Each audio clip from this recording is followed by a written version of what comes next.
starting off with a very rough sketch of kind of like, I guess, the skeleton of the whole design. I sketched something out ahead of time on a piece of paper and I'm using that as reference. I'm using a little brush and a gel liner, but you can use a pencil liner. If you've never made a mask before, you can even use a white liner. It's very, very forgiving and it's a lot easier to wipe off, and you're going to have a lot cleaner finish when you go over it with your black or whatever color that you want to finish up with if you use a white. I just wanted to use black so that you can see what I'm doing.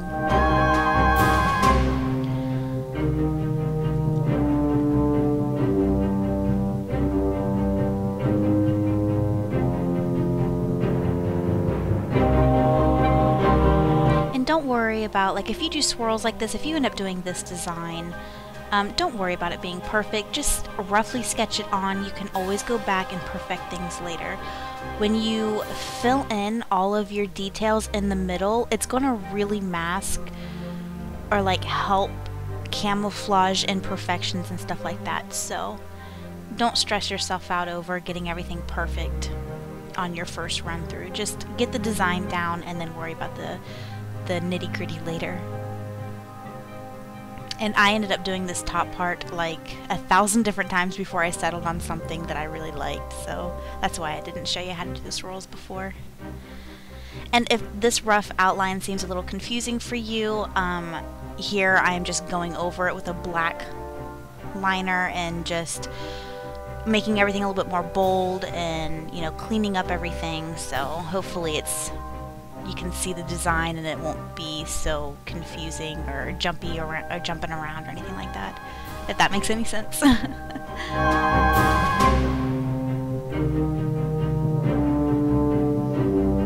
There really is no trick to getting them even on each side. You just really have to eyeball it. And it's, in my opinion, it's a lot easier than it looks.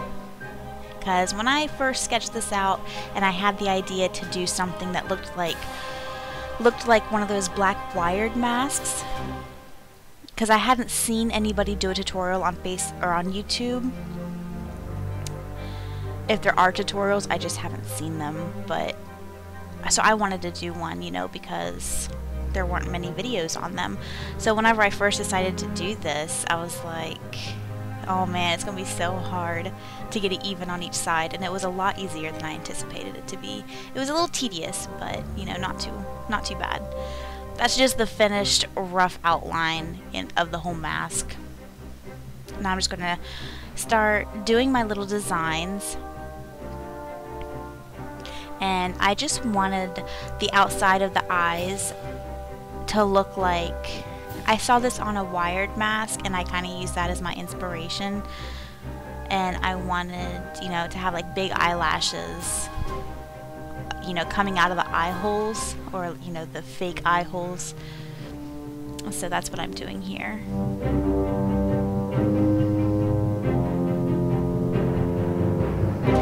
And I'm just creating like an inner perimeter just to make, when I fill in with the design, to make it look a lot cleaner. And so that's all I'm doing here. And if you see me moving my mouth and it looks funny, that's because I'm singing to my music.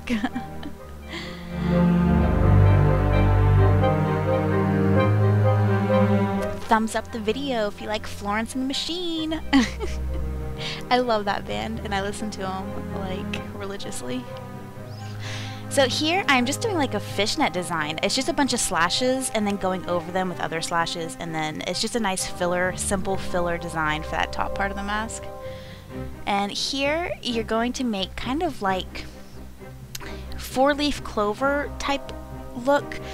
It's just like a really simple 4-petal type flower design, and where the petals come out, that's where you're going to start connecting your other one. So you do a design, and then from a petal you make your other design. It's really simple. It looks tedious, but this was actually not the hardest part of the mask.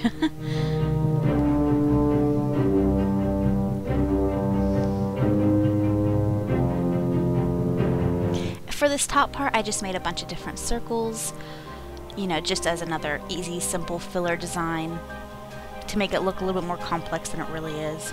And then just fill in and clean up, you know, in between all the circles.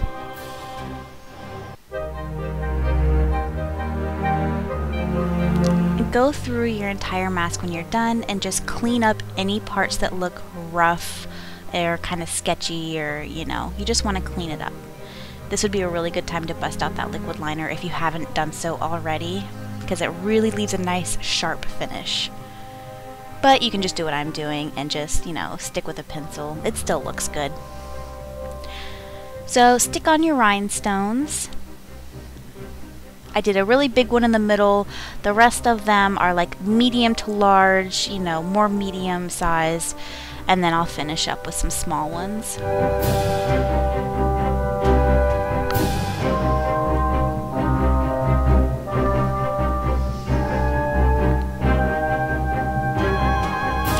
And I am just using eyelash glue to stick on these rhinestones. For these little ones in the center of the mask, or for the lower part of the mask, I am just sticking them where, like how the flower design is, where the two designs would meet, or, you know, where all the designs meet. And I'm just finishing off with a plummy dark lip. I think a dark lip always looks good with a masquerade look. It's very nice and dramatic. So there is the finished look. I hope you guys enjoyed this tutorial, and I will see you in the next video.